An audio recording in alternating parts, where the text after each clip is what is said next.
Namaste. We are here in yet another episode of Naama Geetha to enjoy the bliss of Sri Krishna's names as it comes in Srimad Bhagavad Gita. But this episode is about you. So let's talk about the power of you, how powerful you are. Now when I say you, it includes me, it includes you, it includes every one of us. So what am I talking about when I'm talking about you? Do we know ourselves? Are we the body? Are we the hands? Are we the legs? Are we the eyes? Are we the mouth? What are we? So first and foremost, it's the body, the external appearance that we see, that we carry, that we walk around, do all our daily duties.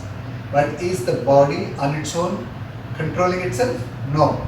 We have two groups of five, which controls this, Karmendriya and Jnanendriya. Karmendriya, which is part of the body, is the eyes, hands, legs, everything that helps us understand, helps us see, helps us feel, helps us walk, helps us do all our things are Karmendriya. All those actions that we are able to do, Karmendriya. Jnanendriya, there are another five, which helps us think, which helps us build, assimilate, learn a lot of things, observe. All those things are Jnanendriya. So this Jnanendriya and this Karmendriya controls our body. So which is more powerful now? Our Karmendriya, our Jnanendriya. Correct? Now, is this all that is happening in us? Is there something beyond it? Now, let's take a simple example. We all go through a lot of unwanted, news saying that eat this, don't eat this, do this, don't do that, and all that crap, right? We are all trained, grown up as eons and millions of years with ghee, and somebody comes from the West and says, don't touch ghee, we stop it. Right? Which is the lousest thing, anything to do. I thrive in ghee, I want every one of us to thrive in ghee. But there are people, for medical reasons, for example, are asked to keep away from certain things, like say deep fried food or sugar, for example. Okay, but now if I crave for sugar, but my Jnanendriya says if I take more sugar, it may create some issues, because white sugar, we know it's not very healthy. If you take it as jaggery, it's much healthy, but we are all trained to use sugar. So if I take white sugar, but I want to try to control my wish or craving for sugar or sweet, at some stage I give in. So who is more powerful now? Are you powerful, or your Indriya, which is driving you to take that sugar which you want to stop or which you want to reduce, is powerful? So there is something more powerful than you, which is controlling or which is driving you to do certain things. You don't want to watch TV or get addicted to the noise called news. Now what do? We say no more news, only crap everywhere around, but 9 o'clock promptly you want to hear the noise. Which is driving you now? Are you powerful, or the Indriya that is driving you is powerful? The Indriya. So the Karmendriya and Jnanendriya is powerful than the body, which drives the body, but we think we are the body. Now, which drives the Karmendriya and Jnanendriya, which is more powerful than that? That is the real you, the Atma. All of us, the body, as long as it has Atma in it, it has got life in it. Otherwise, there is no life in it, we are dead. Right? So the Atma controls you, and the real you is Atma. The Atma's traits are many. First and foremost, it's completely blissful. It is knowledgeable. The elders have said how the Jivatma is powerful by its knowledge and everything. But what happens when we are born? Because of our karma, the Vayu Shata covers us and we don't realize our full potential. But still, Atma drives the body. And if you observe those things, the Jnanendriya is not visible at all. It is a feature, a trait that we acquire, which we use. So it's not visible, but that is controlling the Karmendriya. But what is controlling the Jnanendriya? It is the Atma, which is not even seen, which is supposed to be the smallest particle in our whole body. So the smaller it becomes, the more powerful, powerful it becomes. The subtler and subtler we become, the more powerful we become. So who is controlling this Atma? If the Atma is so knowledgeable, so powerful that it can drive everything, then imagine an Atma which is controlling this Atma, the Paramatma. Or Sri Krishna, as we saw in the earlier episodes, there are two Atmas, right? Jivatma, Paramatma. You and I are Jivatma. The one that is controlling all of us is Paramatma, Sri Krishna. So Sri Krishna is the Paramatma, the Mahatma, who controls all the Atmas around. So this episode, we are going to talk about Mahatma Sri Krishna. The term Mahatma comes 4 times in Srimad Bhagavad Gita, twice by Arjuna, twice by Sanjaya, and once by Sri Krishna himself. let's look at various stages in which the term Mahatma is used. Specific on this episode, Arjuna's calling Sri Krishna as Mahatma comes in the 11th chapter. We are still in the 11th chapter, the Vishwarupa chapter of Srimad Bhagavad Gita, 11th chapter, 20th sloka, 11th chapter, 37th sloka. Then Sanjaya, who is watching all these things and obviously telling everything to Dhritarashtra miles away, again addresses Sri Krishna as Mahatma in 11th chapter, 50th sloka.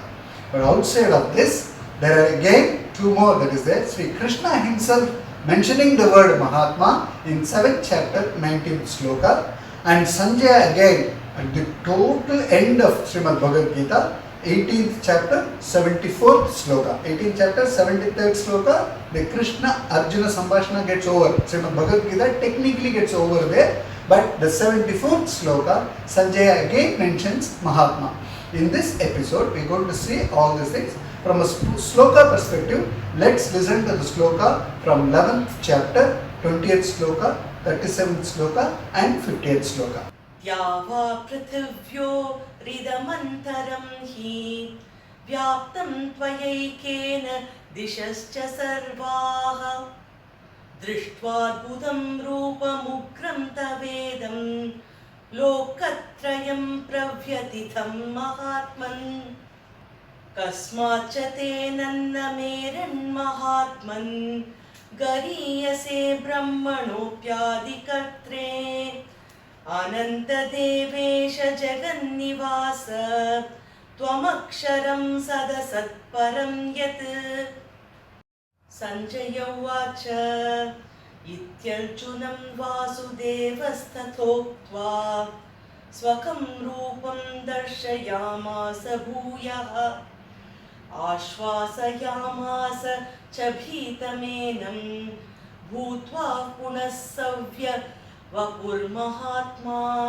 11th chapter, 20th sloka, Arjuna is bewildered still because he has had the Vishwarupa Darshana blessed by Sri Krishna's divine vision or Divya Shaktish, that he is able to worship Sri Krishna in his Vishwarupa, his complete form, but he is also trembling, saying that, oh, you are covering everything. You are covering the lokas above us, you are covering the loka below us. Moment Arjuna says the loka above and below, that means there is something middle, which is where he is standing at this time worshipping Sri Krishna. So he says technically that Sri Krishna, you are covering with your Vishwarupa, the loka above us, below us and around us, surrounding, and he is worshipping him with tremble actually. He says, I am actually fearful right now because I am not able to see this magnitude. I am not able to come or fathom this whole vision that you have given me. And he says, I can see everybody tremble. Now, this is a very interesting aspect here. When he says everybody tremble, Bhagavan Sri Ramanuja in his Bhashya, Geetha Bhashya, says that here establishes that when Arjuna says everybody, that means Sri Krishna he is not granted the Divya Shakshusha, divine vision to Arjuna alone. He is given this vision to everybody around him so that let them have a glimpse of Vishwarupa. Because Mahabharata, the Kurukshetra war, is such an important war. The depth of it, the war alone has got immense of learning, immense of messages in it, besides the whole of Mahabharata. So that means everybody wants to watch the war. One, the right versus wrong, they want to see who becomes victorious. They are seeing Lord Krishna as a charioteer, so everybody wants to see the war. And there are people who are taking sides, who are against Krishna or for Krishna, they want to see what is the outcome of the war. So everybody is watching the war in different places. Okay, and that is when Sri Krishna grants the divine vision, Divya Shakshas to everybody and says, now enjoy the Vishwarupa myself. But actually, if they enjoy, everybody is trembling, everybody is afraid. The ability to grant divine vision while showing his Vishwarupa itself makes Sri Krishna the Mahatma. That is how Arjuna says, hey Mahatma. That is one of the interpretations Bhagavan Sri Ramanuja establishes here. Sri Krishna has granted divine vision not just to people around that Kurukshetra area. It is for the Maharishis, the Asuras, Brahma, Rudra, everybody has been watching. No, not just the war, but he was granted the Vishwarupa darshan by Sri Krishna. And this Arjuna, as he mentions, the 7 lokas, above 7 lokas, below Bhuloka, everything, the whole entire universe is trembling. That means everybody is watching, are being granted the divine vision by Sri Krishna to have the darshan of Vishwarupa. And that's what Sri Ramanuja establishes. That makes Sri Krishna the Mahatma. So the 20th sloka of the 11th chapter, this is how it is being interpreted. In the 37th sloka, Arjuna continues his bewilderment and his worship to Sri Krishna and says, "Hey Krishna, you are there everywhere." As we discussed earlier in this Purushottama, that he is the leader of all the Atmas and every living beings and non-living beings in this universe, that you are there. Why should not everybody worship you? This fact alone makes you worshipable for everybody. And that is what Arjuna establishes here in the 11th chapter, 37th sloka, when he addresses Sri Krishna as Mahatma. Now, this is all about Arjuna. Now, here we are seeing also parallelly, there is a Sanjaya Dhritarashtra conversation that is happening, where Sanjaya has been granted a divine vision, where he can see what's happening in the Kurukshetra battlefield, sitting in the palace and able to explain to the visually challenged Dhritarashtra. So that we, as a context, we will remember that. And here, Sanjaya is so enamored by the whole thing. In the 50th chapter, he again uses the term Mahatma to Sri Krishna. Now, why does Sanjaya address Sri Krishna as Mahatma here? It's very interesting to know. All along we have seen Arjuna tremble with fear. Now, Arjuna is trembling with fear with whom?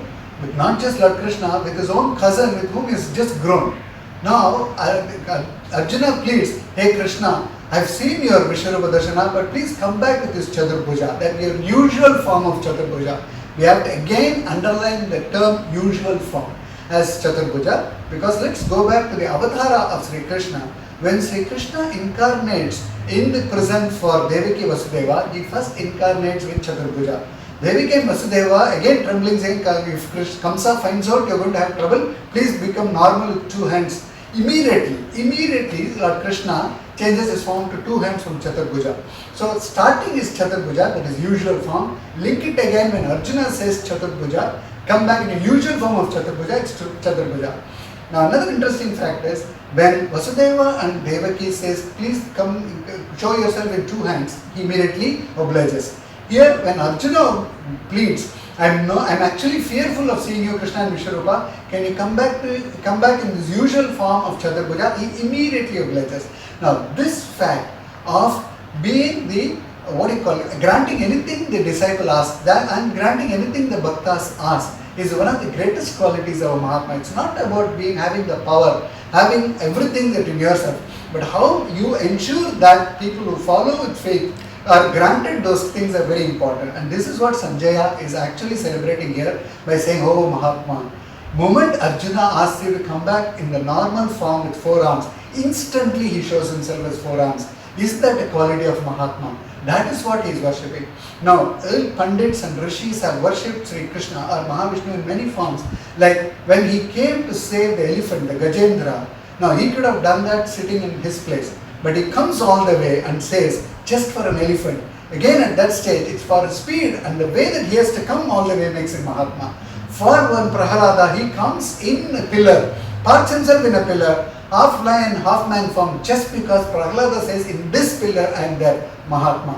So we will see this Mahatma qualities being established in many forms in the entire Itihasa. And again is say, Krishna avatar is preaching, but practice is happening earlier. That's how Sri Vishnu shows himself, that I first do and then say what to do. Rather than first saying everything else in preaching, but whether doing or not we don't know. But that's not the case with Vishnu. He does everything first and then says, "See, as Mahatma I have done this, I have also been doing this earlier." So that is how we should worship Sri Krishna as Mahatma, because he is the true Mahatma that is supporting all of us. And that is what Sanjaya here says, "Hey Mahatma, just because a bhakta is asking, you are a bhaktadina, immediately giving whatever a bhakta asks for." And that is where Mahatma comes in. So this is at the 11th chapter, 50th sloka. I also mentioned at the start that the Mahatma term is used by Sri Krishna himself in 7th chapter, 19th sloka. What he says the qualities of a Mahatma is, that's very interesting. A Mahatma saying what is the qualities of Mahatma is that Vasudevam Sarvavidi Mahatma Suturlabha. That's what he says in the 7th chapter, 19th sloka. He says, one Atma who thinks everything is a me and works only for me, only thinking about me, is going to, such Mahatma is going to be rare. And that he says in those days itself, and at the start of the Bhagavad Gita itself. We are now in the 11th chapter, but he establishes in 7th chapter, 19th sloka, Vasudeva Sarvamiti Mahatma Sudurlabhaha. It's not going to be easy. Atma who is going to be worshipping only me as Vasudeva is going to be rare. And that will be a true Mahatma, he says. But he is so benevolent again. He also again says, in the Kali Yuga, if you practice Vaishnavism, there are 12 Alvars, and one of the Alvars is called Swami Nammalvar, who lived exactly like that. Vasudevam Sarvamiti Mahatma. That's how Swami Nammalvar lived his entire life. In his hymns, yes, one of the hymns he says, Unnum Soru, Parigum Neeru, Thinnum Vetture, Ellam Kannan. Loosely translated, the food I take, the water I drink, the dessert I have, everything is Sri Krishna. That's how he says. So Vasudevam Sarvamiti. Swami Nammalvar is the Mahatma that we all worship in Kali Yuga. In any Vaishnava Vishnu temples you go, you will be placed with a Shadari on top of your head. And that is Swami Nammalvar, the Mahatma's blessing that we will get. So that is how the definition of Mahatma given by Sri Krishna himself in 7th chapter, 19th sloka. Now the most interesting part comes in the 18th chapter, 74th sloka. Bhagavad Gita is all over, Arjuna's confusions is all done, the war is going to start, because we know when he started the first chapter, Arjuna was so forlorn that his whole Khandi was about to slip on his hand, which is not an easy thing for a warrior to lose his own bow. He was in that state, from a state of completely broken to a completely resolute and strong, confident Arjuna at 17th chapter, 73rd sloka. And here, 74th sloka, Sanjaya says, he uses the term Mahatma now to Arjuna. That's the interesting part. So we are seeing multiple dimensions here. Arjuna calling Sri Krishna Mahatma twice, Sanjaya worshipping Sri Krishna as Mahatma once, Sri Krishna saying what is the qualities of Mahatma, and Visa Swami Nammalvar is a Mahatma, and now Sanjaya is attributing this title of Mahatma to Arjuna because he is blessed to be with Krishna, to learn everything from Krishna and surrender to Sri Krishna and perform his duty as per what he is supposed to do. What can be a more Mahatma?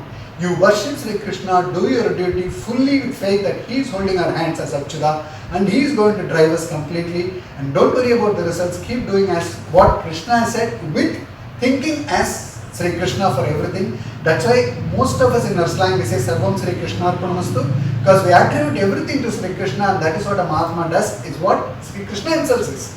So let us worship Sri Krishna as Mahatma. There is only one Mahatma, let's remember.